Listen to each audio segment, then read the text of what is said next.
त्याला आपण काय बघितलं 89(4A) आणि 89(4B) बघितलं. आता एखादा व्यक्ती असा असू शकतो की ज्याच्याकडे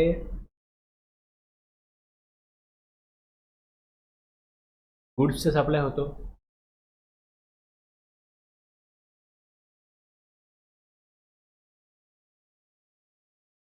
सर्व्हिसेसचा पण सप्लाय होतो. हा ज्यावेळी झिरो डेट सप्लाय करेल तर तो LED वापरून पण करू शकतो, विदाऊट LED पण करू शकतो.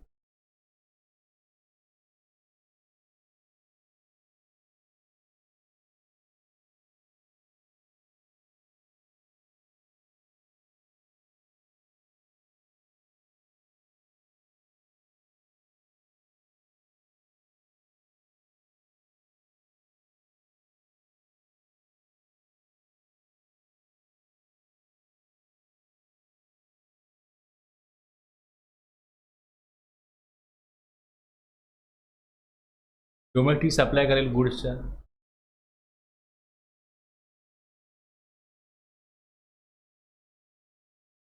सर्व्हिसेसचा 89(4A) चा सप्लाय करेल म्हणजे डीम एक्सपोर्ट, 89(4B) चा सप्लाय करेल,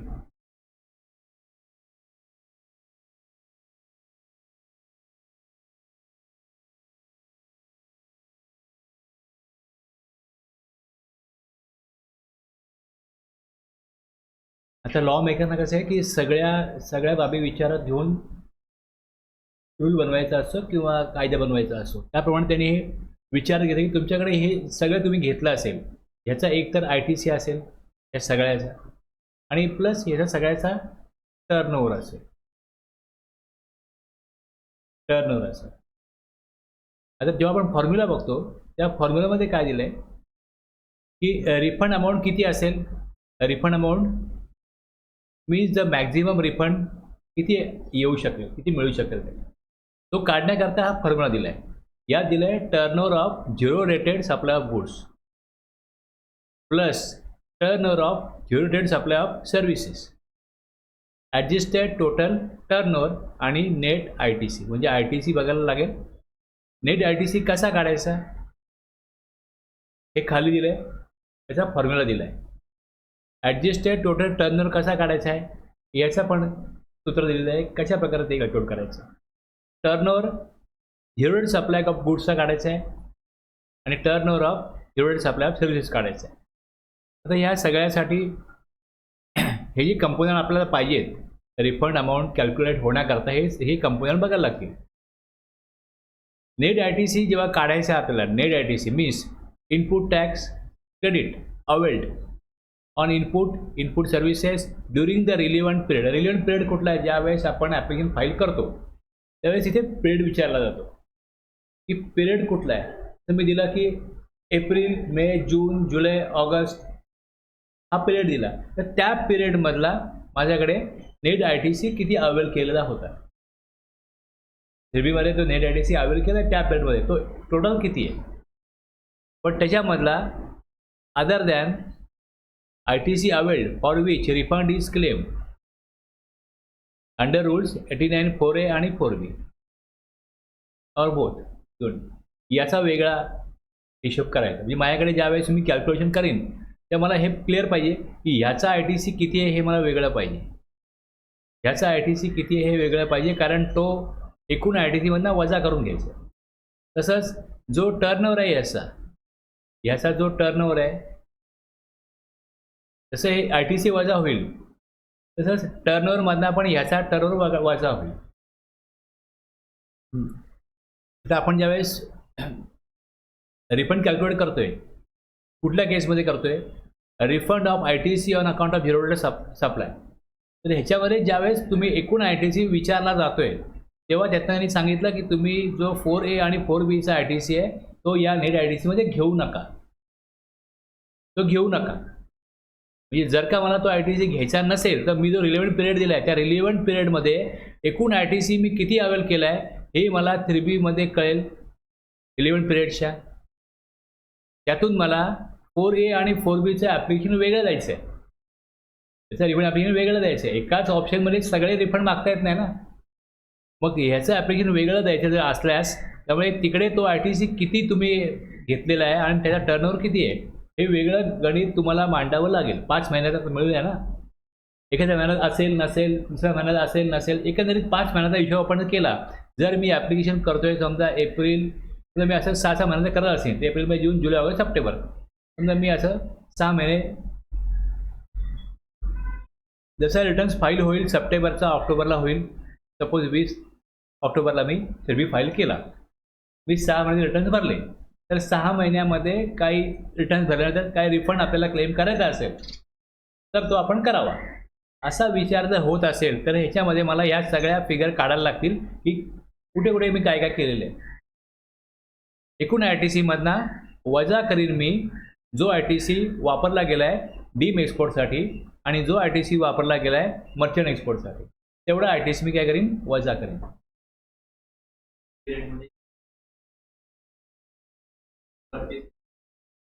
नाही मला ITC घेतला पाहिजे. आता ज्यावेळेस मी इकडे जेवढे सप्लाय करतोय म्हणजे माझ्याकडे शिपिंग बी राहिली असं, तो माल गेलेला आहे, मग तो माल गेला आहे त्याचा जो ITC आहे त्याचा रिफंड पाहिजे ना.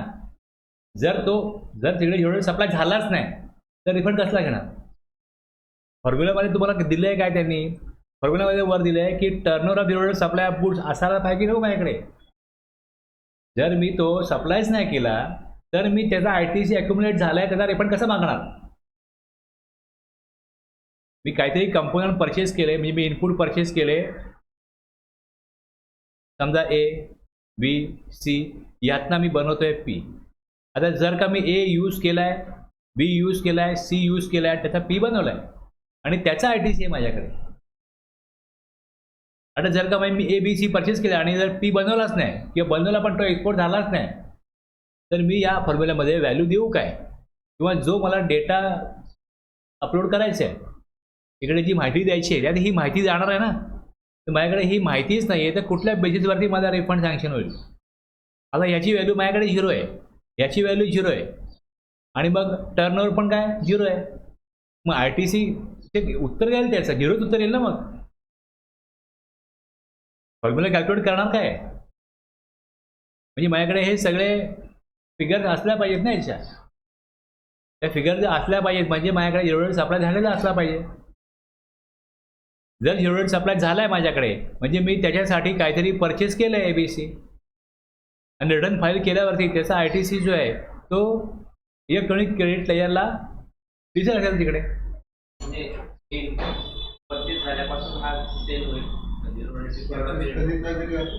बघा परचेस मी परचेस आहे ना, बघा मी परचेस एप्रिलला केला, परचेस मेला केला, परचेस जूनला केला, सर्व्हिसेस काही घेतल्या. जर का माझा इकडे एक्सपोर्ट झाला सप्टेंबरला, ओके, आता सप्टेंबरला एक्सपोर्ट झाला आहे म्हणजे जसं माझ्याकडे ऑर्डर आली, समजा ऑर्डर एप्रिलला आली असेल, मी प्रोडक्शन चालू केलं आणि होईपर्यंत मला सप्टेंबरला काय झालं, ॲक्च्युली एक्सपोर्ट सप्टेंबरला झाला. आता तो ITC मी वापरला याच्यामध्ये तो कधीपासून घेतला आहे, एप्रिलपासून घेतला ना, ते परचेस तेव्हापासून केलेलं आहे. मी पिरियड जो काय घेईल याच्यामध्ये की मी इथपासून घेतलेलं आहे. आता ह्याच्यामध्ये बघा समजा मी इकडे तुमच्या म्हणण्याप्रमाणे सप्टेंबरला मी फक्त एवढी सप्लाय करतोय. आता तुम्ही म्हणाल की तुम्ही कशावरनं त्याचे ITC ते जे काय ITC क्लेम करताय तुम्ही एप्रिलला घेतले असतील, तुम्ही एप्रिलला डोमेस्टिक सप्लायच केला असेल, मी डोमेस्टिक सप्लाय केला असेल म्हणजे या 6 महिन्यामध्ये समजा माझा 5 महिन्यात डोमेस्टिक सप्लाय आहेच म्हणजे समजा आहेच आणि 6व्या महिन्यातच फक्त काय एक्सपोर्ट आहे. पण माझा ITC 6 महिन्याचा आहे ना. या ITC मध्ये domestic plus zero date supply या दोन्हीचा ITC आहे ना. मग दोन्हीचा ITC घेतला तर मला दोन्हीचा टर्नओव्हर पण घ्यायला लागेल ना. समजा मी 100तले 90 माझा डोमेस्टिक आहे आणि 10 माझा काय झिरो डेट सप्लाय. जर मी 6 महिन्यामधले दोन्ही टर्नओव्हर घेतो तर मला 6 महिन्यात दोन्ही ITC घ्यायला लागेल. म्हणजे प्रपोर्शनेटली जर का हा ITC जास्त असेल कारण 90 माझा डोमेस्टिक आहे तर त्याला तो अलोकेट होईल ना. म्हणजे प्रपोर्शनेटली जेवढा माझा ITC जेवढी सप्लाय असेल रिफंडचा फॉर्म्युला कॅल्क्युलेट होताना तो ITC प्रपोर्शनेटली किती आहे तेवढाच रिफंडसाठी कॅल्क्युलेट होईल. फरक काय पडतो. मी जो काय एक्सपोर्ट केला आहे तो महिना त्यामध्ये असल्याशिवाय ते मला रिफंड कॅल्क्युलेट होणार नाही. आणि ज्या महिन्यात मी जे रिलिव्हंट पिरियड देतो त्या रिलिव्हंट पिरियडचे डोमेस्टिक सप्लाय आणि जे काय त्यांनी टर्नओव्हर दिलेलं आहे या टर्नओव्हरमध्ये फक्त हे 4A आणि 4B सोडून बाकी सगळ्यांचा मला टर्नओव्हर घ्यावाच लागेल. पुढे टर्नओव्हरचा येईल पुढे अजून आपण एवढंच बघितलं. पहिले काय बघितलं? Net ITC. नेट ITC मध्ये काय घ्या? ITC मध्ये 4A आणि 4Bचा ITC काय करा? विचारात घेऊ नका. ITC availed on input services during the relevant period. म्हणजे मी 6 महिने जर घेत असेल तर मला 6 महिन्याच्या त्रिवीतना हे काढावं लागेल की फायनली माझा ITC अवेल किती झाला. ती अमाऊंट काढली. Less ITC avail for which refund is claim under sub rule 4A आणि 4B. याच्याकरता किती वापरायला गेला तो मी वजा करेन. तो वजा करून जो ITC येईल तो काय? नेट ITC आहे. एवढं तर क्लिअर झालं का? आता पुढे turnover of zero supply of goods means the value of zero supply of goods. इथे काय म्हटलंय? फक्त झिरो सप्लायची व्हॅल्यू द्या किती आहे. ओके, ITC मध्ये डोमेस्टिक सप्लायची पण व्हॅल्यू आहे आणि झिरो सप्लायची पण व्हॅल्यू आहे. आता झिरो सप्लाय किती आहे? झिरो सप्लाय किती आहे? आता ह्याच्यामध्ये असं केलं त्यांनी की झिरो सप्लाय जो असेल त्याची इनवॉइस व्हॅल्यू किती आहे? 5 लाख. त्याची value of like goods domestically supplied, तेच गुड्स मी डोमेस्टिकली सप्लाय करतो किंवा दुसरी एखादी कंपनी मी डोमेस्टिकली सप्लाय करतच नाही पण दुसरी इक्विव्हलंट माझ्याकडे जे गुड्स आहेत तसे equivalent goods value of like goods supply काय कॉस्टला होतात? 4 लाख. याची 1.5 पट व्हॅल्यू किती आहे? 1.5 पट व्हॅल्यू किती आहे? 4 लाखाची 1.5 पट व्हॅल्यू केली तर ती किती होईल? 6 लाख. आता हे माझी इनवॉइस व्हॅल्यू 5 लाख आहे. व्हॅल्यू ऑफ लाईक 4 लाख आहे. 1.5 टाइम्स 6 लाख आहे. Turnover of zero supply of goods for purpose of refund formula. Refund formula करता यातली 5 लाख काय लोअर आहे तर मग 5 लाख ही व्हॅल्यू येईल. समजा 20 लाख आहे. व्हॅल्यू ऑफ लाईक 10 लाख आहे. मग असे 15 लाख होतील.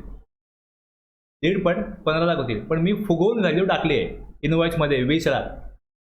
लॉ मेकरला असं वाटतं म्हणून त्यांनी हा फॉर्म्युला दिला म्हणजे मला रिफंड जास्त मिळावा म्हणून मी व्हॅल्यू जास्त टाकली. लक्षात घ्या. हा मग पेमेंट येऊ पण शकेल ना. पेमेंट येऊ पण शकेल. पेमेंट ते येऊ पण शकेल पण त्यांना असं वाटतं की ह्यांनी सेटिंग केले काहीतरी की तुम्ही जास्त अमाऊंट टाकतो तुम्ही जास्त अमाऊंट द्या मला. म्हणजे त्यांचा पण सेल मे बी काहीतरी सेटिंग त्यामध्ये गव्हर्नमेंटला वाटतं म्हणून त्यांनी काय केलं 1.5 पट व्हॅल्यू त्या द्यायला सांगितली. म्हणून इथे फॉर्म्युला काय म्हणतो की याची तुम्ही याची लोकल व्हॅल्यू किती आहे? 10 लाख आहे. आम्ही तुम्हाला त्याच्यात 1.5 पट व्हॅल्यू अलाउड करू. इनवॉइस व्हॅल्यू किती आहे? इनवॉइस व्हॅल्यू 20 लाख आहे आणि 1.5 पट किती आहे? 15 लाख. मग लोअर किती आहे? 15 लाख. मग आम्ही 30 घेऊ. 30 व्हॅल्यू विचारात घ्यायची. पहिल्यापासून नव्हतं आहे. फॉर्म्युला बनवला त्यापासून नव्हतं. म्हणजे काहीतरी त्याच्यामध्ये गव्हर्नमेंटला आपली फसवणूक होती असं वाटलं म्हणूनच त्यांनी हा फॉर्म्युला बनवला आहे. 20 लाख आहे. डोमेस्टिकली सप्लाईड 14 लाख आहे. असे मग 21 लाख होतील. मग 21 लाख छोटे आहेत का 20 लाख छोटे आहेत? मग 20 लाख जे आहेत लोअर 20 लाख आहे तीच अमाऊंट होईल. या प्रकारे 1.5 पट व्हॅल्यू काढायची. कसं काढायचं turnover? Turnover of zero supply of goods means the value of zero supply of goods made during the relevant period without payment of tax under the bond or LUT or the value which is 1.5 times the value of like goods domestically supplied by the same or similarly placed supplier as declared by the supplier whichever is less. आणि यात पण काय सांगितलंय? Other than the Turner of supplies म्हणजे हा जो supply तुम्ही केलाय 4A 4Bचा तो बाजूलाच ठेवा. ओके. नेट ITC आला. Turnover of zero supply of goods आला. सर्व्हिसेस कसं घ्यायचं बघा आता. Turnover of zero supply of services means the value of zero supply of services made without payment of tax. म्हणजे LUT किंवा बॉन्ड वापरून जो सप्लाय केला आहे तो calculate in the following manner. आता ज्यावेळेस सप्लाय केलाय त्याचा ॲडव्हान्स घेतला आहे. ओके, ॲडव्हान्स घेतला आहे. आता मला 4-5 ठिकाणांना ऑर्डर येत असतील, तर मी जेव्हा ॲडव्हान्स घेतो तेव्हा याच महिन्यात सप्लाय करीन, not necessary.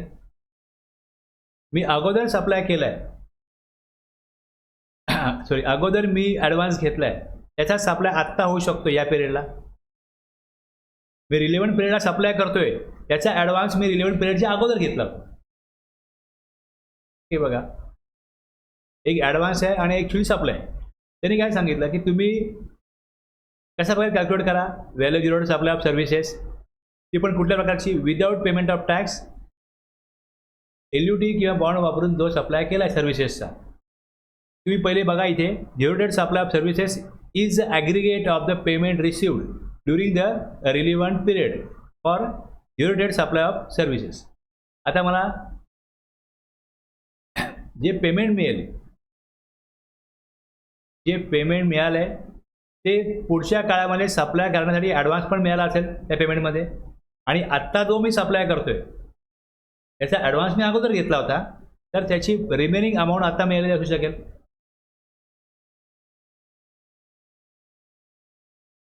Zero date supply of services is the aggregate म्हणजे एकूण payment received during the relevant period of zero date supply of services plus zero date supply of services where supply has been completed for which payment had been received in advance in any period prior to the relevant period. Okay, काय म्हटलं इथे की services is एकूण payment received during the relevant period for zero date supply of services plus zero date supply of services where जिथे supply has been completed for which payment had been received in advance in any period prior to the relevant period. Minus करा advance received for zero date supply of services for which, म्हणजे हे एकूण payment जे घेतलं आहे याच्यामधनं amount minus करा advance received for zero date supply of services for which the supply of service has not been completed during the relevant period. Relevant पिरियडमध्ये पैसे आलेत पण त्याची सर्व्हिस पुढे द्यायची. रिलिव्हंट पिरियडच्या आता जे या एकंदरीत जे पैसे आलेत प्लस सर्व्हिस दिली आहे, कंप्लीट झाली आहे, for which payment had been received in advance in any period prior to the relevant period, आणि मायनस करा ॲडव्हान्स घेतला आहे पण सर्व्हिस दिलेली नाही अशी अमाऊंट मायनस करा. ह्यातनं काय होईल, turnover of zero date supply of service येईल.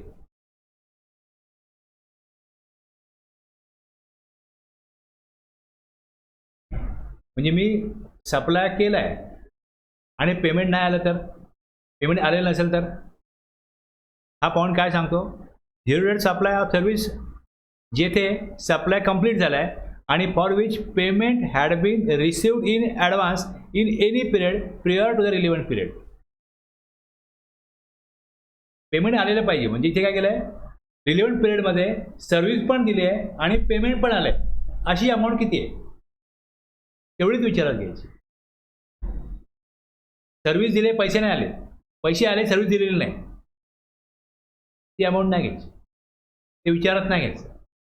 एक सप्लाय आहे आणि दुसरं पेमेंट आहे. सप्लाय पण झाला आहे आणि पेमेंट पण आलं आहे. इथे बघा पहिले काय म्हटलं, zero date supply of services is the एकूण काय म्हटलं, payment received during the relevant period for zero date supply is zero date supply of services. किती आहे सर्व्हिसची एकूण व्हॅल्यू, पेमेंट रिसिव्ड झालं आहे रिलिव्हंट पिरियडमध्ये, ही व्हॅल्यू किती आहे. इथे फक्त पेमेंट सांगितलं आहे, या पेमेंटमध्ये ॲड करा जिथे सप्लाय पण झाला आहे आणि पेमेंट पण आलं आहे अशी व्हॅल्यू किती आहे, आणि ह्यातनं वजा करा, म्हणजे हे पेमेंट आहे ह्यातनं वजा करा ॲडव्हान्स आला आहे पण सर्व्हिस झालेली नाही, तो सप्लाय वर सप्लाय. म्हणजे ह्यातनं काय दिसतं, पेमेंट आणि सप्लाय दोन्ही झाले अशी व्हॅल्यूज तुम्हाला कॅल्क्युलेट फायनली मिळेल.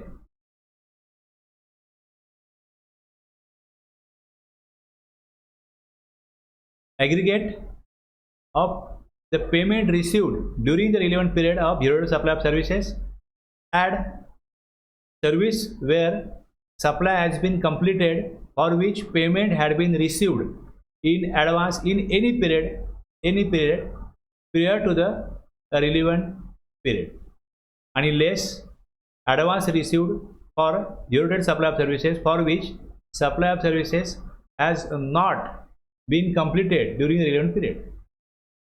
जी व्हॅल्यू मिळेल ते काय असेल, turnover of zero dated supply of services ही व्हॅल्यू तुम्हाला इथे मिळेल.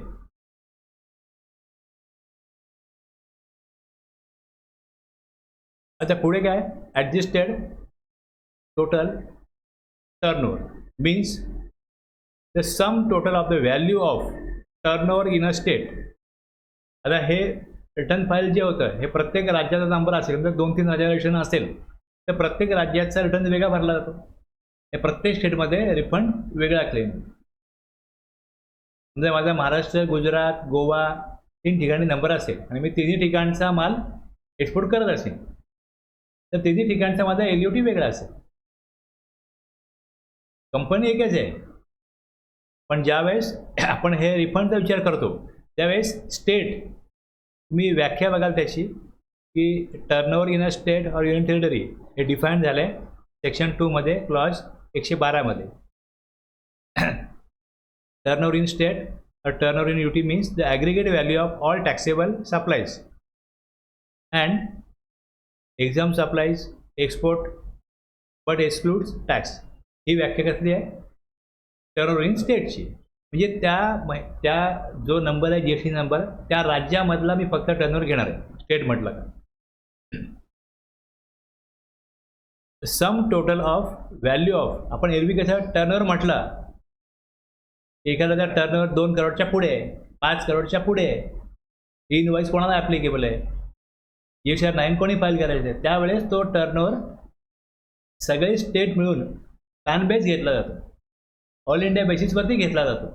पण रिफंडसाठी स्टेट वाईज ॲप्लिकेशन वेगवेगळं द्यायला लागतं. म्हणून इथे शब्द आला आहे state. The turnover in a state or UT means the sum total of the value of the turnover in a state or UT as defined under section 2 clause 112 excluding the turnover of services. काय सांगितलं, हे तुम्ही जो 3B भरला Reliance पिरियडमध्ये समजा 5 महिने घेतले असतील, तुम्ही 5 म्हणजे टोटल काढली असेल टर्नओव्हरची, बरोबर आहे, टोटल काढली असेल तर त्यात तुम्ही जो काय सेल दाखवला आहे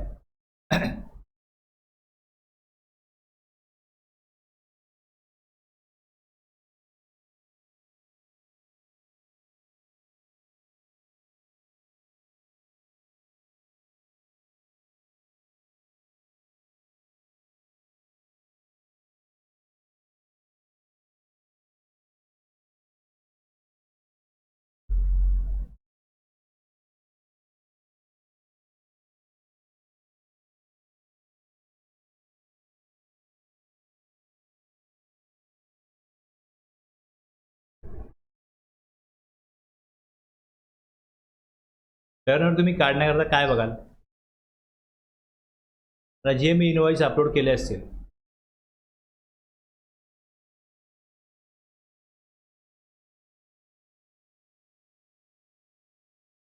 GSTR 1ला ते ऑटो अपडेट कुठे होईल, 3.1ला इथे होईल ना, इथे होईल. म्हणजे इथे माझा आउटवर्ड सप्लाय, खाली झिरो डेटेड सप्लाय, इथे नील एक्झाम्प्टेड, हे 3 ॲड केले प्लस काय हे असेल नॉन GST हे ॲड केलं तर जी व्हॅल्यू होईल ती माझ्या टर्नओव्हर होईल ना. ही या राज्यामधलाच आहे ना, म्हणजे हा इथे परचेस आहे, हे परचेस विचारत नाही घ्यायचं, पण ABCD टोटल जेवढी आहे तो टर्नओव्हर आहे. आता ज्यावेळेस मी इथे हा सप्लाय दाखवला आहे याच्यामध्ये गुड्सची व्हॅल्यू पण असेल, सर्व्हिसची व्हॅल्यू पण असेल.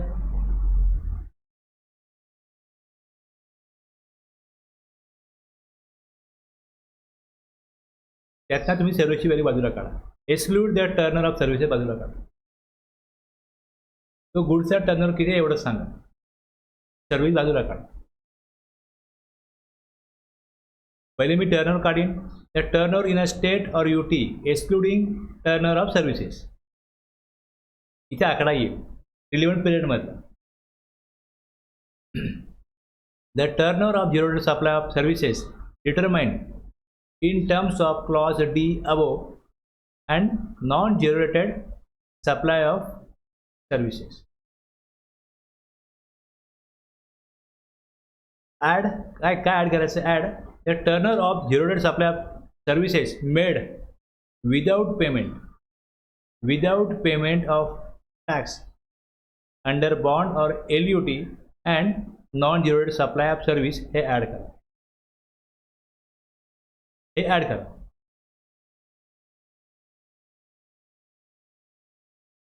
क्लॉज डी मध्ये आणि क्लॉज डीचा रेफरन्स काय दिला याच्यामध्ये की जी तुम्ही व्हॅल्यू काढली वरती त्याच्यामधली तीच व्हॅल्यू घ्या जी LUTनी वापरली. LUTनी काय केले सप्लाय झालाय तेवढीच व्हॅल्यू घ्या. तुम्ही जेवढे सप्लाय केलाय एक LUT वापरूनही करू शकतो आणि LUT न वापरताही करू शकतो. तर त्यात तेवढीच व्हॅल्यू घ्यायची आहे. एवढीच व्हॅल्यू घ्यायची आहे जी without payment of tax supply झालाय तीच घ्यायची आहे. With payment of tax service दिली असेल त्याची व्हॅल्यू या टर्नओव्हरमध्ये ॲड करायची नाही आणि non zero supply of services घ्यायचा. म्हणजे मी सर्व्हिस सप्लाय केली तर सर्व्हिस मी तुम्हाला मागे दाखवलं इकडे सर्व्हिस सप्लाय करतोय तर मी LUT वापरून करतोय विदाऊट LUT करतोय आणि इकडे मग लोकल डोमेस्टिक सप्लाय जो सर्व्हिसेसचा केला आहे तो आहे. तर ह्या तीन माझ्याकडे व्हॅल्यू बनल्या ना तर ह्याच्यामध्ये LUT वाली व्हॅल्यू घ्या आणि लोकल सप्लाय केला डोमेस्टिक ती व्हॅल्यू घ्या. म्हणजे राज्यामध्ये केलं आहे राज्याबाहेर केलं आहे सर्व्हिसची व्हॅल्यू घ्या. पण देशाबाहेर जेव्हा मी सप्लाय करतोय त्यात फक्त LUT वालीच व्हॅल्यू घ्यायची. जर मी LUT न वापरता सप्लाय सर्व्हिसचा केला असेल तर ती व्हॅल्यू टर्नओव्हरमध्ये सर्व्हिसच्या विचारात घ्यायची नाही.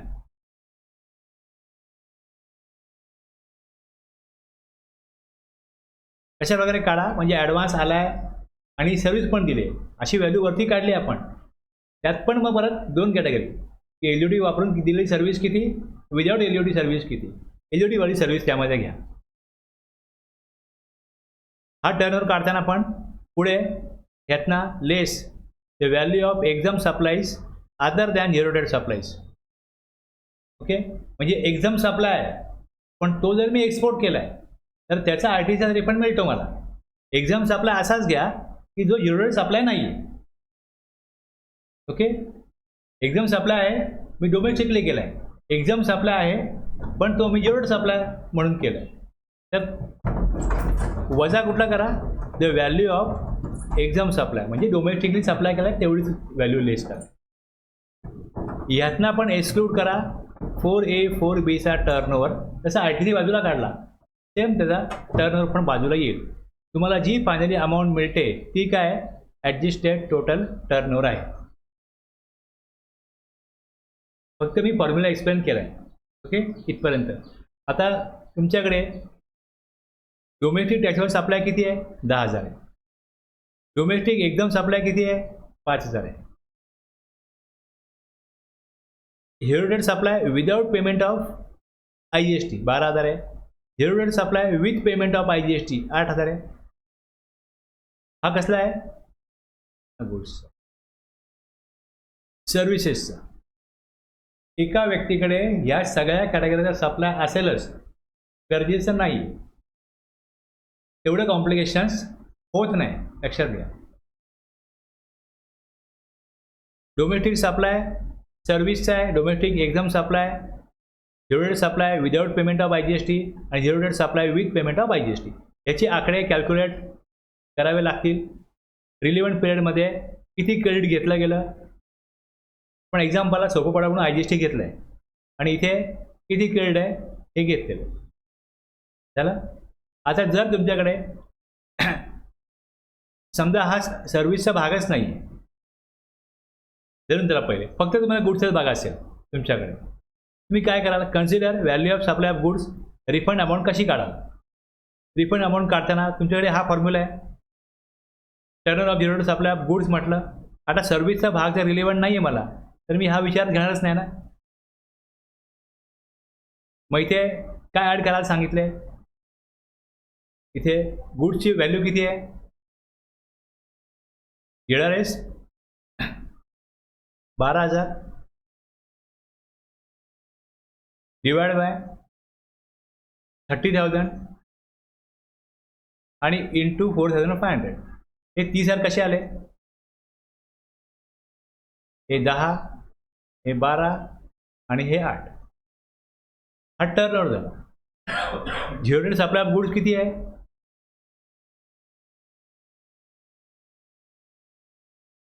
बघा हे दोन ज्या व्हॅल्यू आहेत याच्यामध्ये ज्यावेळेस माझ्याकडे LUT आहे, ITC मध्ये ॲक्युमुलेट तेव्हाच होईल ना. इकडे me with payment of GST करतोय तर माझ्याकडे पेमेंट आहे, ITC आहे. तिकडे मी रिफंड कसला मागेन? ITC रिफंड मागणारच नाही ना तिकडे. समजते ना काय? त्यामुळे इथे काय विचारलंय? Turnover of zero date supply of goods, turnover of zero date supply of services divide by adjusted turnover into net ITC. या फॉर्म्युलाप्रमाणे 12,000 रुपये हे घेतले. पण जेव्हा डिवाइड होईल तेव्हा 10, 12 आणि 8 टर्नओव्हरमध्ये सगळी व्हॅल्यू आली आणि ITC सगळ्याचा आहे तो 4,500 डिवाइड बाय 4,500 आणि त्यातनं मग 1,800 रुपये. 4,500मधनं 1,800 रुपये कसले आहेत? झिरो डेट सप्लाय तो आहे जो LUT वापरून एक्सपोर्ट झाला आहे, त्याचा ITC 1,800 आहे, त्याचा रिफंड मिळेल. आलं लक्षात? हा विथ पेमेंट ऑफ IGST आहे, याचा आउटपुट टॅक्सचा रिफंड मागितला जाईल, तो रिफंड मिळणार आहे आउटपुट टॅक्सचा. जर गुड्स कस्टमरना गेले तर कस्टमरना काय होईल? ती अमाऊंट येईल, जी अमाऊंट भरली गेली. क्लिअर आहे की नाही?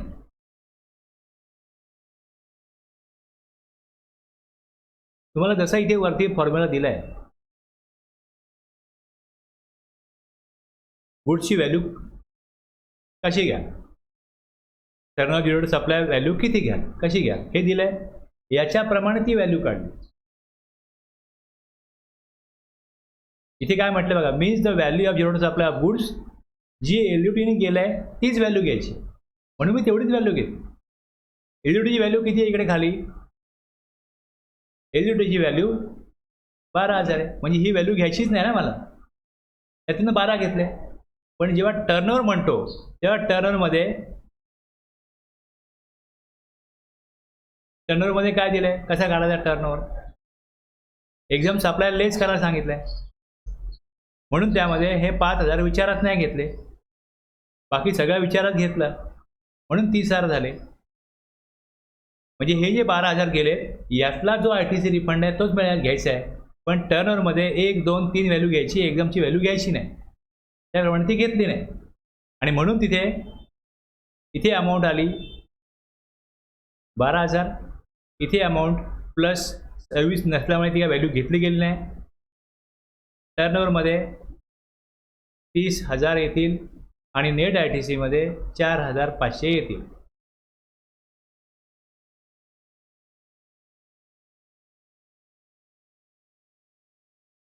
हां सांगतो ना मी तुम्हाला, सांगतो ना. पहिले एवढं सिम्पल तर घ्या, पहिले फक्त समजा गुड्सच आहे तर कसं येईल हे मी पहिले क्लिअर केलं ना. आता दोन्ही घेतो ना, दोन्ही घेणार आहे. मला सांगण्याचा उद्देश काय होता की समजा याकडे गुड्सच आहे तर त्याला एवढे गुंतागुंत नाही आहे, तेवढंच आहे त्याला. हां, आता गुड सर्व्हिस दोन्ही एखाद्या असतील, सर्व्हिस वेगळी असेल सर्व्हिसचं वेगळं होईल, गुड्स वेगळे आहेत गुड्सचं वेगळं होईल. पण सर्व शक्यता विचार घेऊन फॉर्म्युला बनलाय, गुड सर्व्हिस दोन्ही असतील तर मग कसं कॅल्क्युलेट करायचं? आपण ज्या जी एक्स्ट्रीम डिफिकल्टी आहे ती आपण हाताळतोय. त्यामुळे पहिले मी सिम्पली गुड्स आहे एवढाच विचार केला, तेवढा तुम्हाला क्लिअर झाला तर तुम्ही आणखीन डिफिकल्टी लेवलला जाऊ शकाल ना. आता तुम्हाला इथे काढायचं आहे consider value of goods as well as service, दोन्ही मिळून घ्यायचं विचारात. तर याच्यामध्ये टर्नओव्हर गुड्सचा पण घ्या, टर्नओव्हर सर्व्हिसचा पण घ्या, दोन्ही घ्यायचं.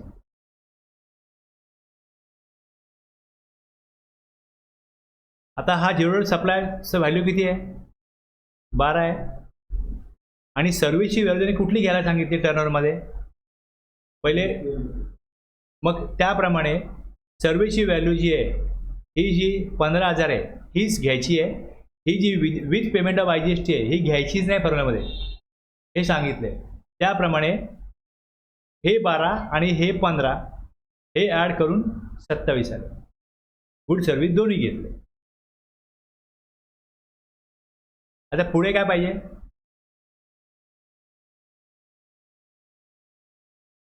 म्हणजे इथे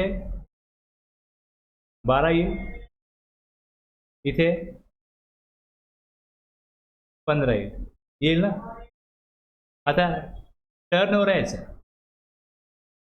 ॲडजस्टेड टोटल टर्नओव्हरमध्ये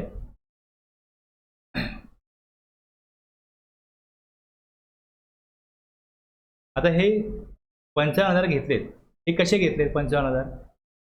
10,000, 12,000, 8,000, 10,000, 15,000. हे 10,000 आहेत, हे 12,000 आहेत, हे 8,000 आहेत. हे किती होतील? 30. आणि हे फक्त 15 घेतले. ओके. आणि हे डोमेस्टिक असे म्हणून 55,000 होतील. आणि ITC मध्ये काय? मी जेव्हा इथे फॉर्म्युला बघितलाय त्या टर्नओव्हरमध्ये तर त्याने दिले ना त्यात ते घेऊ नका म्हणून. इथे काय दिलं बघा, the turnover of zero supply of services काय म्हटलंय, कशा प्रकारे काळात सांगितलंय. तो ज्या प्रकारे काळाला सांगितलं इकडे त्यात त्यांनी कुठली व्हॅल्यू घ्यायला सांगितली, विदाउट पेमेंट ऑफ तेवढी सांगितलं घ्यायला.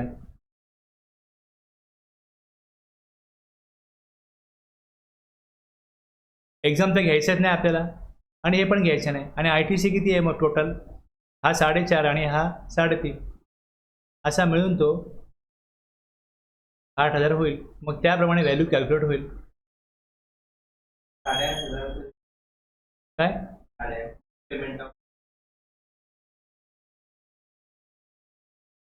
गुड्सचा पण सप्लाय केलाय, सर्व्हिसचा पण सप्लाय केलाय. दोन्हीचा ITC इकडे ऍड झाला ना. आता 4.5 आणि 3.5 दोन्ही ऍड झाला. या 8,000 मधला रिफंड होणार आहे किती? 8,500.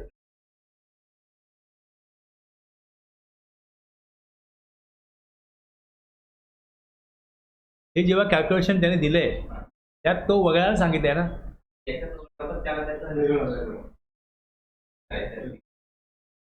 तुम्ही याचा हे बघाल.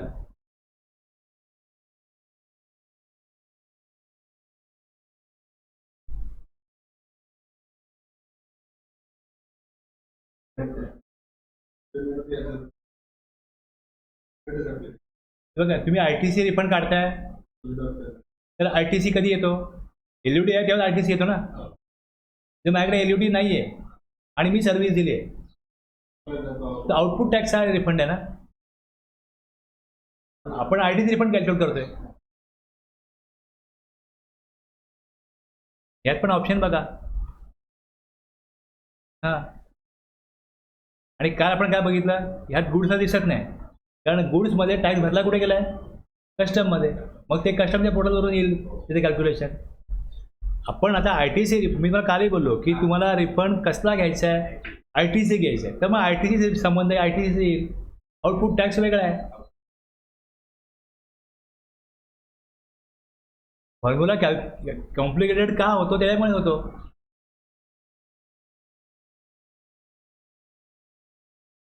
आता याप्रमाणे ज्यावेळेस for the purpose of this sub rule the value of goods export out of India shall be taken as एक FOB व्हॅल्यू आहे, free on board value declared in the shipping bill और bill of export form as the case may be, आणि value declared in tax invoice और bill of supply whichever is लेस.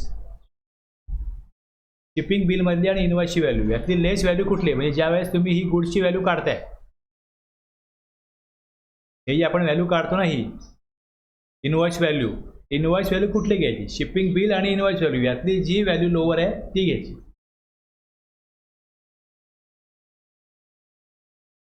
तर हे explain करायला 40 मिनिटं गेली. Formula काय तरी पण तुम्हाला 100% कळलं नसेल जर तुम्ही हे व्यवस्थित घेऊन परत एकदा कन्सिडर केलं तर तुमच्या लक्षात येईल की फॉर्म्युला कशा प्रकारे बनवला गेला आहे. सगळ्यात म्हणजे टोटल आपला जो कोर्स आहे यात सगळ्यात डिफिकल्ट हेच आहे. याच्यानंतर रूल 42 43, एक रूल 89 4 89 5 आणि दुसरा रूल 42 आणि 43. हे सगळ्यांना टफ जातं कारण याच्यामध्ये कॅल्क्युलेशन आहे आणि त्यामध्ये फॉर्म्युला आहे आणि फॉर्म्युल्यामध्ये व्हॅल्यू कशा घ्यायच्या आहेत हे थोडं कॉम्प्लिकेटेड आहे. त्यामुळे इथे थोडं कॉन्सन्ट्रेशन लागतं, थोडी प्रॅक्टिस लागते, मग ते कळेल. तुम्ही एक्झाम्पल बघितलं, समजा एक प्रॅक्टिकल एक्झाम्पल आहे. Synotex private limited manufactures taxable goods R आणि exempt goods S. Product S is sold in international market. LUT वापरून एस काय केलं आहे, एक्सपोर्ट केलं आहे. आता एसचा ITC मिळेल की नाही मिळणार, त्याचा रिफंड मिळेल की नाही बघितलं ना आपण. एकदम सप्लाय असेल पण जेवढं सप्लाय असेल तर त्याचा रिफंड मिळेल. The company is registered under GST in the state of Maharashtra. The company providing following information in relation to various supplies made by it during a tax period. म्हणजे समजा एप्रिल टू सप्टेंबर हा relevant पिरियडचा असेल तर त्यांना calculate करायला लागेल की एस हा जो एस आहे हा एक्सपोर्ट केला, त्याची UK मध्ये 12,000 पाऊंड ही व्हॅल्यू होती. R has been supplied to Betty Enterprises within India for ₹20 lakh. Note the above amounts are exclusive of taxes wherever applicable. यात टॅक्स इन्क्लूड नाही. आता याच्यामध्ये ही सेलची व्हॅल्यू झाली ना, इनवॉइसची व्हॅल्यू झाली. याचा ITC संबंध किती आहे, किती ITC अवेल केला होता त्या पिरियडमध्ये, रिलेव्हंट पिरियडमध्ये. The company provides the following information in relation to tax paid on inward supplies receive during the tax period. इनपुटचा ITC किती आहे, 5 लाख.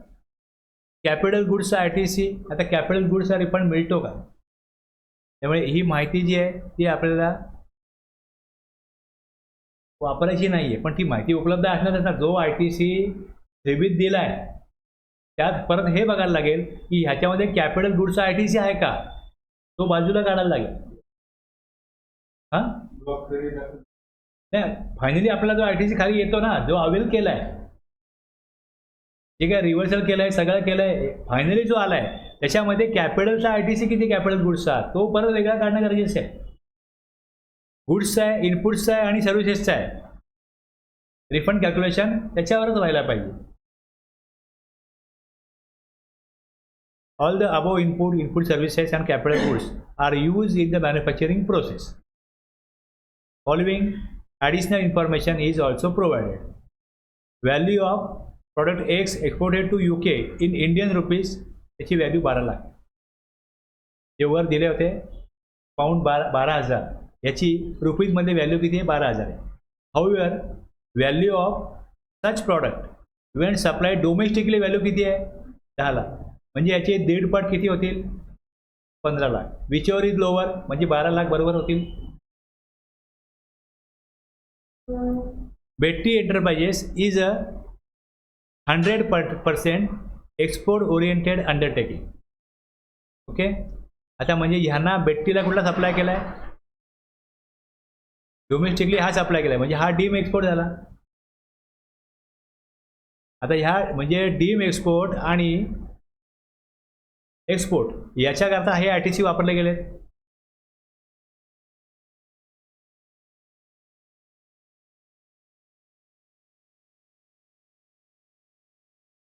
आता पुढे काय म्हटलं का माहिती, जे डीम एक्सपोर्ट झालंय कोणाला झालंय, बेट्टी एंटरप्राइजेस यांना इनवॉइस बनवला असेल, त्यात GST लावला असेल, त्याचा ITC याच्यामध्ये इन्क्लूड आहे.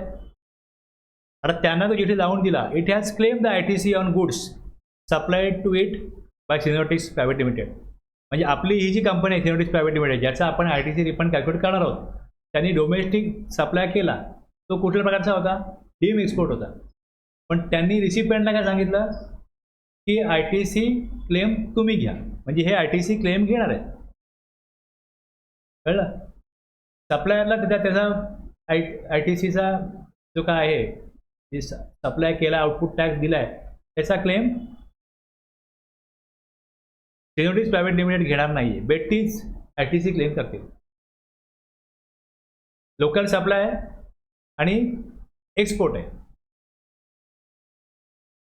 आता फक्त आपल्याला झिरो डेट सप्लायचा ITC रिफंड किती एवढंच काढायचं. डीम एक्सपोर्टचा विषय संपला. The balance in the electronic credit ledger of Synotics Private Limited at the end of the tax period for which the refund claim is being filed after 3B for the said period filed is 5,80,000. The balance in the electronic credit ledger of Synotics Private Limited at the time of filing the refund application is 3 lakh. सांगायचा उद्देश काय? April, मे, जून, जुलै, August, September या 6 महिन्याचा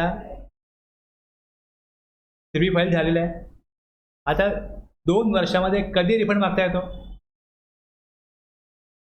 जो relevant period आहे, तो relevant period संपल्यानंतर ITC balance 5,80,000 होता. बरोबर आहे?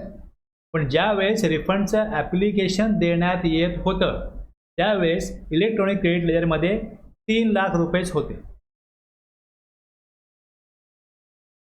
समजतं मी काय म्हणतो? मी रिटर्न फाईल केला ऑक्टोबरचा, नोव्हेंबरचा, डिसेंबरचा, आणि मग जानेवारीत मला वाटलं की अरे आपण जो एक्सपोर्ट केला आहे त्याचा आपल्याला ITC रिफंड क्लेम करायचा एप्रिल टू सप्टेंबर राहिला आहे. ऑक्टोबर, नोव्हेंबर, डिसेंबरला आपण काय एक्सपोर्ट केलाच नाही. मग मी जानेवारी 20मध्ये किंवा जानेवारी 25मध्ये जर एप्रिल टू सप्टेंबरचा जो बॅलन्स 5,80,000 होता ITC बॅलन्स, रिटर्न फाईल केला ऑक्टोबरचा, नोव्हेंबरचा, डिसेंबरचा, त्यात हा ITC वापरला गेला आणि 3 लाख राहिला. प्रॅक्टिकली कळतंय काय झालंय? आता समजा माझा रिफंड, मी जी व्हॅल्यू टाकीन, हा रिफंड जर 4 लाख आला तर मला 4 लाख मिळायला पाहिजे. तर व्हॅल्यू माझी 3च लाख आहे ना. आता मी जेव्हा रिफंडचं ॲप्लिकेशन देईन त्यावेळेस मला 3 लाखामधला मी ह्या 5,80 मधले 2,80 तर वापरले ना. आता म्हणजे मला मिळाले ना ते. Compute the amount refundable to Synotics Private Limited for the tax period. जी माहिती मिळाली, म्हणजे बघा, पहिले आहे ना तुमच्याकडे जी इन्फॉर्मेशन येते, एक लॉक आहे संबंधित प्रकरणाचा, हे पहिले तुम्हाला पाहिजे, माहिती पाहिजे. आणि दुसरं, संबंधित प्रकरणामध्ये काय डॉक्युमेंट्स, इव्हिडन्स, ती घटना घडली आहे त्याविषयीचे काय आलेले आहेत, हे व्यवस्थित तुम्हाला ॲनालिसिस करता आले पाहिजे, पडताळता आले पाहिजे. त्यानंतर तुम्ही पुढे निर्णयापर्यंत पोचाल की कायद्याप्रमाणे काय बघायला पाहिजे, काय बघतोय, कायद्याप्रमाणे आपल्यासमोर काय आलं, फॅक्ट काय, सिच्युएशन काय, लॉ काय, हे क्लिअर झालं तुम्हाला एकदा का पुढे जाऊन तुम्ही पुढे जा, पुढची स्टेप घ्या. एक्सपोर्ट ऑफ प्रॉडक्ट एस, जे एक्झाम्प्ट आहे. वरती बघितलं ना आपण की एस हे एक्झाम गुड्स आहे.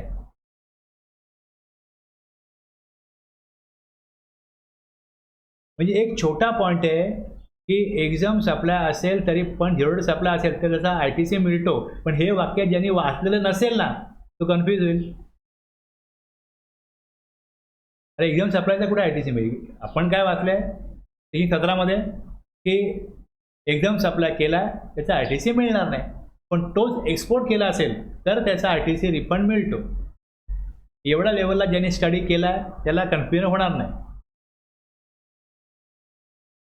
आता खाली कसं कळलं काय ट्रान्झॅक्शन आहे, काय ॲक्टिव्हिटी आहे, तर खाली काय पहिले एक्सपोर्ट ऑफ गुड्स जी घटना आहे ती कसली आहे, झिरो डेट सप्लायची आहे, जी सेक्शन 16 सबसेक्शन 1 क्लॉज ए प्रमाणे IGST ॲक्टच्या आहे. Section 16(2) IGST act stipulate that subject to the provision of section 17(5). 17(5) मध्ये ITC ब्लॉक नाही आहे ना, ब्लॉक नाही आहे, तर ITC may be availed for making zero rate supplies even if such supply may be exempt supply. हे तिकडे दिले, म्हणजे आता लॉचे काय पॉईंट आहेत ते इथे मांडलेले आहेत. As per section 54(3)(1 sorry 54(3) clause 1 of the CGST Act, a registered person may claim refund of any unutilized ITC at the end of any tax period in the case of zero rate supply made. म्हणजे हे LUT वापरून केलेला supply without payment of tax आहे. हे एवढे मुद्दे आले. जेव्हा एखाद्याला नोटीस काढली जाते ना, तेव्हा त्यांनी डिफॉल्ट कुठला केला आहे हे ज्या नोटीसमध्ये दिलं जात असतं की या सेक्शनप्रमाणे हे करायला पाहिजे, हे केलं नाही. तसं इथे आता ITC घ्यायचं आहे तर कुठल्या सेक्शनमध्ये त्याचा रेफरन्स आहे ते सेक्शन कोट केलं गेलं इकडे. पुढे therefore in the given case Synotex private limited will be eligible to claim ITC. आत्ता मी कन्क्ल्युजन काढतोय. For export of exempt product S in terms of section 16(2) of IGST Act and will thus be able to claim refund of unutilized ITC in terms of section 54(3) इथे clause 1 आणि त्याला formula कुठला applicable आहे, rule 89(4) चा. मग rule 89(4) चा formula मांडला इकडे की हा फॉर्म्युला आहे. आता पुढे जाऊन त्यात ITC किती आला कॅपिटल गुड्सचा सोडून. Net ITC includes ITC on input services not ITC on capital goods. तो ITC आला 7 लाख. गुड्स 12 लाखाचे आहेत, त्यातली 1.5 व्हॅल्यू 15 लाख होते, 12 लाखाचे आहेत, ती व्हॅल्यू 12 लाख आली. टर्नओव्हर किती होतो 12 लाख एक्सपोर्टचा आहे आणि जो डीम एक्सपोर्ट केला तो 20 लाख आहे. 20 आणि 12 32. यात काही कॉम्प्लिकेशन नाही बघा. आता एक्झाम्पल प्रॅक्टिकली बघितलं ते कॉम्प्लिकेशन काही नाही. फॉर्म्युला सर्व समावेशक होता म्हणून त्यात कॉम्प्लिकेशन होते. माझं हे 12 लाख तुम्ही काढलेले आहेत. कसले 12 लाख ITC इथे एक्सपोर्टचा टर्नओव्हर आहे. एक्सपोर्टचा टर्नओव्हर फॉर्म्युलाप्रमाणे हा 12 लाख आहे ना. ITC किती आहे मग इथे तुम्ही 7 लाख घ्याल आणि टर्नओव्हर 32 लाख घ्याल. ह्याचं उत्तर येईल 2,62,500. आता आपल्याकडे ज्या वेळेस हे 6 महिन्याचं रिटर्न फाईल केलं होतं तेव्हा माहिती काय दिली होती, तेव्हा याचा 5,80,000 बॅलन्स होता ITC बॅलन्स आणि तो पुढे 3 लाख झाला.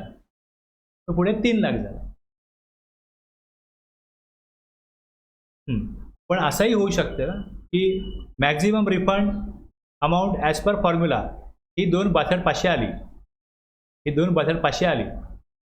Balance in the electronic credit ledger at the end of tax period किती होतं 5,40,000 आणि balance in the electronic credit ledger at the time of filing the refund 3 lakh होतं. ह्या 3 मधली जी छोटी व्हॅल्यू आहे लिस्ट ऑफ द सर्क्युलर आहे, ह्याच्यामध्ये दिलेलं आहे की amount refundable to the applicant is list of the following amount.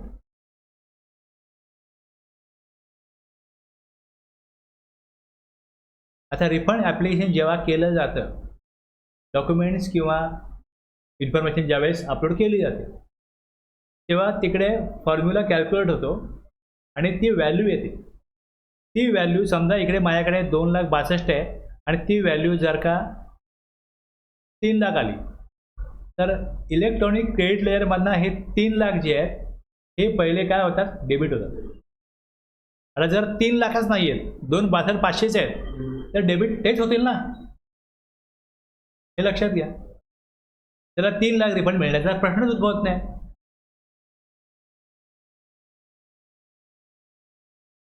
त्यांनी सर्क्युलरमध्ये काही दिलं असलं तरी सिस्टम कसा वर्क होतो टेक्निकली इथे तसं कॅल्क्युलेशन 2,62,500 तिकडे व्हॅल्यू दाखवतोय पण कॅल्क्युलेशनमध्ये 3 लाख जर येत असतील तर 3 लाखाचा रिफंड मिळण्याचा प्रश्नच नाही. 2,62,500 काय होतील हे क्रेडिट होतील, त्याच्या डेबिट होतील. त्यानंतर पुढे PO ज्या वेळेस व्हेरिफिकेशन करेल आणि त्यातून त्याला जर ही अमाऊंट संपूर्ण रिजेक्ट करायची आहे तर ही रिजेक्ट होईल. परत ते काय होईल क्रेडिट होईल, किंवा ह्यातला पार्शियली सँक्शन होईल, पार्शियली रिजेक्ट होईल. जेवढी रिजेक्ट होईल तेवढी परत काय होईल, इलेक्ट्रॉनिक क्रेडिट लेअरला जमा होईल. म्हणजे जेव्हा ही अमाऊंट प्रोसेस करायला घ्यायची आहे, 3 लाख जरी आले तरी 2,62,500 बाजूला काढले जातील. म्हणजे पुढचे रिटर्न भरत असताना रिफंड हा 60 दिवसामध्ये द्यावा, 45 दिवसामध्ये द्यावा, असा एक सर्क्युलर आहे. 45 दिवसामध्ये द्यावा आणि मग पुढे PFMS ना काय त्यांच्याकडे पाठवलं जातं. मग त्यांना पुढे वेळ मिळावा आणि 60 दिवसामध्ये रिफंड पोचावा. 60 दिवस डिपार्टमेंटने घ्यायचे नाही आहेत. डिपार्टमेंटनी 45 दिवसामध्ये ही प्रोसेस करायची आणि पुढच्या 15 दिवसामध्ये, म्हणजे 60 दिवस दिले असले तरी 60व्या दिवसाच्या अगोदर टॅक्सपेअरच्या अकाउंटला पैसे गेलेच पाहिजे. जर हे व्हायचं असेल तर डिपार्टमेंटने आपलं काम 45 दिवसामध्ये केलं पाहिजे. आता ह्या 45 दिवसामध्ये जो रिटर्न पुढचा जेव्हा तो करेल तेव्हा त्याला ही अमाऊंट मिळणारच नाही. कारण तू काय केलंय, रिफंड ॲप्लिकेशन क्लेम केलंय, म्हणजे एवढा रिफंड जर मिळणार असेल त्यांनी परत ती व्हॅल्यू वापरून घेतली तर अजून व्हॅल्यू कमी होईल किंवा ती वापरली जाऊ नये. त्यामुळे ही व्हॅल्यू बाजूला काढली जाते, ती दिसत नाही क्रेडिट लेअरला. आणि जर का त्यातला काही रिफंड रिजेक्ट झाला तर ती मग त्या प्रकारची एंट्री होईल आणि त्याप्रमाणे ती व्हॅल्यू मग तिथे परत जमा होईल.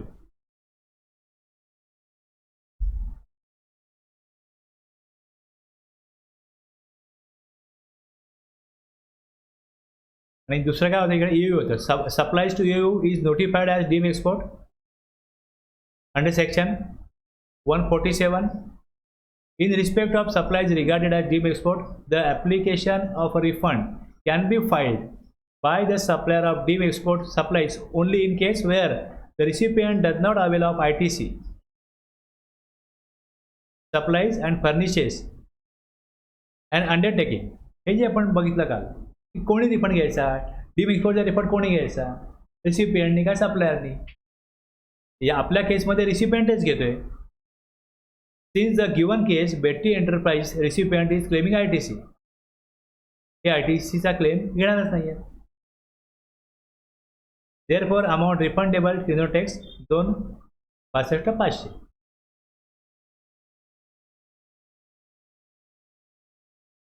Shan Limited provides the following detail of September computation of refund claim 89,400. Opening balance of ITC 7 lakh. ITC availed during the period, ज्यावेळेस समजा मी जानेवारी टू समजा मी एप्रिल टू सप्टेंबर हा पिरियड घेतलाय, तर त्याच्या अगोदर बॅलन्स किती होता ते सांगितलं 7 लाख. हा बॅलन्स ITC बॅलन्स होता. ITC availed during the period which includes the claim for refund made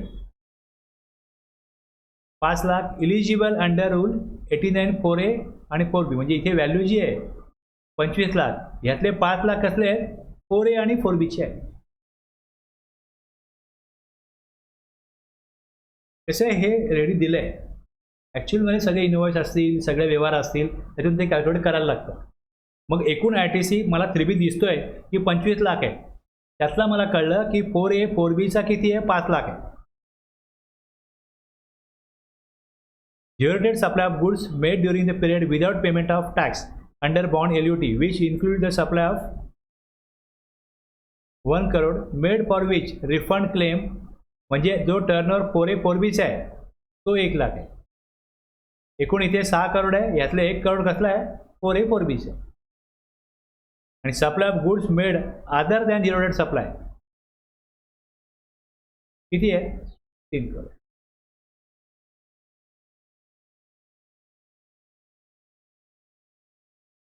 जे आकडे लागतात ते आकडे फॉर्म्युल्यामध्ये जे आकडे पाहिजेत त्यात दिलेले आहेत. आता याच्यामध्ये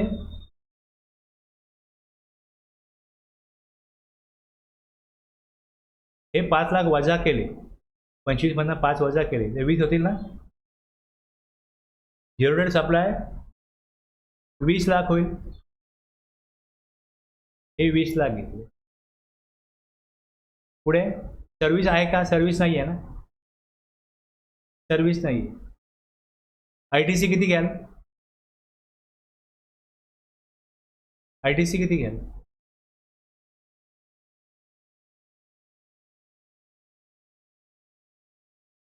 ITC हा 25 मधनं 5 गेले ना,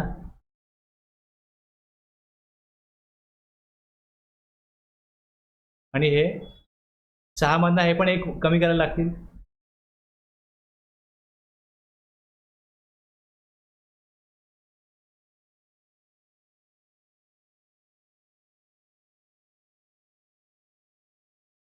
relevant period for which refund claim is filed, तो पिरियड आला. Turnover of zero supply of goods, value of zero supply excluding, ती एक्सक्लूड केली. 4A 4Bचे 6 lakh minus 1 lakh, 6 crore minus 1 crore, ते आले 5 करोड. आणि टर्नओव्हरमध्ये 6 करोड प्लस 3 करोड मायनस 1 करोड कसले आहेत, ते वजा करून मग इथे 8 करोड येतात. अशा प्रकारे ह्या तुम्हाला 3 व्हॅल्यू मिळतील. ही एक मिळाली, ही एक मिळाली. आणि नेट ITC मधनं हे 20 मधनं 5 वजा केले.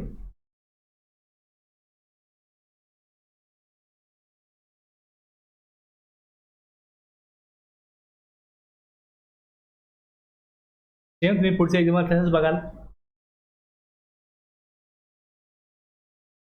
बघा फक्त काय होतं, हे जे तुम्हाला तिकडे त्यांनी आकडे हे फॉर्म्युला दिला आहे, आता ह्यातनं आपण हेच काढलं ना शेवटी. हे तुम्हाला ज्या व्हॅल्यू लागतात त्याच जगायच्या, त्या मिळाल्या का आपल्याला उत्तर मिळतं. आणि सिस्टममध्ये कसं जातं हे तुम्ही बघाल, सिस्टममध्ये कसं जातं.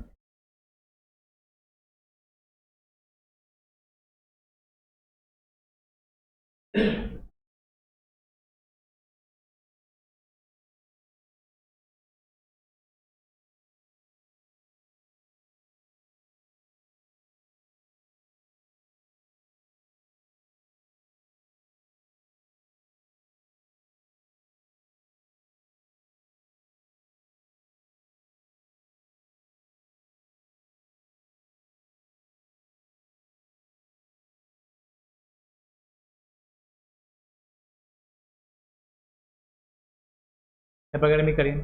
हा ऑप्शन घेईन, refund of ITC on export of good services without payment of tax. खाली पिरियड द्यायचा इकडे.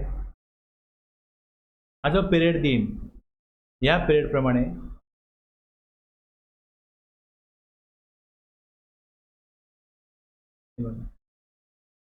Turnover of zero supply. आता जसं इकडे ही माहिती भरली जाते, पण बघितलं ना, डॉक्युमेंट प्रूफ पाहिजे की मी आज सप्लाय केलाय. त्याचा आता ह्या प्रकारे बघा इकडे व्हॅल्यू येते. नेट इनपुट टॅक्स क्रेडिट किती आहे,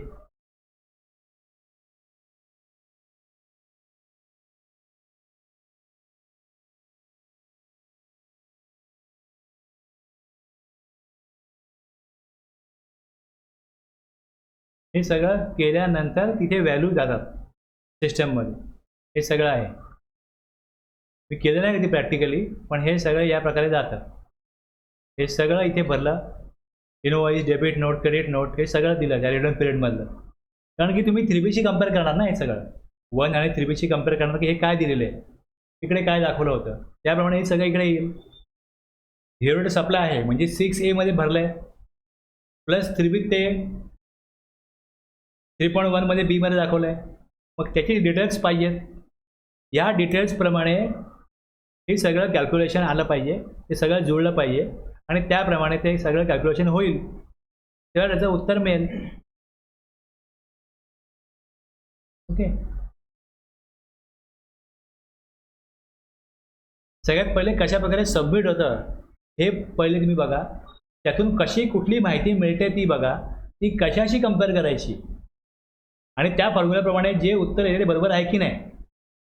डॉक्युमेंट बरोबर आहे, 2 वर्षामध्ये त्यांनी ॲप्लिकेशन फाईल केलं आहे, हे आपण काल बघितलं. त्याप्रमाणे लॉप्रमाणे त्यांनी काय करायला पाहिजे हे पहिलं आहे.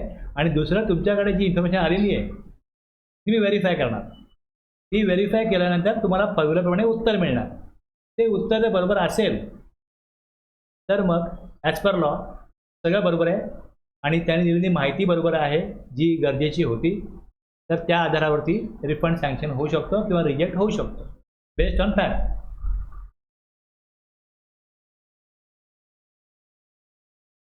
ठीक आहे. हा विषय कॉम्प्लिकेटेड आहे. मी तुम्हाला बऱ्यापैकी जरी सांगितलं असलं तरी तुम्हाला ह्याच्यावरती थोडा स्वतःहून थोडा सेल्फ स्टडी करणं गरजेचं आहे, थोडा रिसर्च करणं गरजेचं आहे. कारण की कसं होतं, जे काय आपण बघतोय याच्यामध्ये अमेंडमेंट होणार, याच्यामध्ये काही बदल होणार, प्रोसिजरमध्ये पोर्टलला चेंज होऊ शकतो. त्यामुळे हे सगळं कुठे कसं येतं हे सगळं मी तुम्हाला सांगण्याचा प्रयत्न का करतोय, कारण तुम्हाला त्या लेवलला समजून घ्यायचं आहे, शॉर्टकट नाही याच्यामध्ये. की अमेंडमेंट कुठे होतात, फायनान्स ॲक्टला होतात किंवा त्याचा स्पेशली अमेंडमेंट ॲक्ट काढून होतात, रूलमध्ये होतात, मग ते नोटिफाय होतं. ही सगळी जी प्रक्रिया आहे ही समजून घेऊन मग सिस्टम कसा वर्क करतो हे सगळं समजून घेऊन मग ॲक्च्युअलमध्ये तुम्ही लॉ तुम्हाला क्लिअर आहे. तुम्हाला त्याच्या कसं होतं की ज्या वेळेला तुमच्याकडे एखाद्या प्रकरण येतं ते कुठल्या काळातलं आहे, त्या काळात परत लॉ काय होता हे बघायला लागतं. अमेंडमेंट कधीपासून लागू झाली हे बघायला लागतं. तर बरेच फॅक्टर आहेत. आणि ह्याच्या बाबतीमध्ये परत दुसरं कसं आहे की जो व्यक्ती टॅक्सपेअरच्या बाजूने तुम्हाला काय सांगायला जाईल, त्याला ज्या लेवलचा लॉ माहिती आहे, टॅक्सपेअरचा हायर करणार ना एक्सपर्ट व्यक्तीला, मग त्या एक्सपर्ट व्यक्तीशी डील करणं एवढं तुमचं नॉलेज असलं पाहिजे. तो 7-8 वर्ष 4-5 वेळा नापास होऊन सी झाला असेल तर त्याने तो अभ्यास 4-5 वेळा केला आहे. तुम्हाला ॲटलीस्ट एकदा तरी अभ्यास तो करावाच लागेल ना, आणि तो करत राहावं लागेल. रिव्हिजन त्याची परत अमेंडमेंट सगळा विचार घेऊन ते करत राहावं लागेल. त्या लेवलला जाण्याकरता तेवढा तुम्हाला एफर्ट घ्यावे लागतील, तरच तुम्ही तुमच्या कामाला न्याय देऊ शकाल. तर तुम्हाला वाटतं की आपण आपल्या कामाला न्याय दिला पाहिजे, तर एवढे हार्डवर्क तुम्हाला करावेच लागतील. ह्या बाबतीत तरी खूप हार्डवर्क आहे या फॉर्म्युल्यासाठी. डिटेलमध्ये माहिती एवढी माहिती पाहिजे, अदरवाईज नाही होणार. म्हणजे 1 आणि 3 तुलनेने खूप सोपं आहे. पण तुम्ही या लेवलला जाल तर यामध्ये तुम्हाला बऱ्याच गोष्टी बघायला लागतील. बरेच सर्क्युलर पण आहेत, तेही तुम्हाला अभ्यासाला लागतील. रिफंडचं वेगळं पुस्तक मिळतं मार्केटला, फक्त रिफंडवरती. त्यात हे सगळे आस्पेक्ट, सगळे सर्क्युलर, सगळे पॉईंट कव्हर होतात. बरेच काही एक्झाम्पल वगैरे अशा प्रकारे तुम्हाला मिळतील. जर तुम्हाला दुसरं वर्क कॉन्ट्रॅक्ट आहे ते पण तसंच आहे, रिअल इस्टेट सेक्टर आहे ते पण तसंच आहे. हे विषय फार गहन आहेत, त्यामुळे त्याच्यावरती वेगळी पुस्तकं लिहिली जातात. थांबूया, इकडे ब्रेक घेऊया.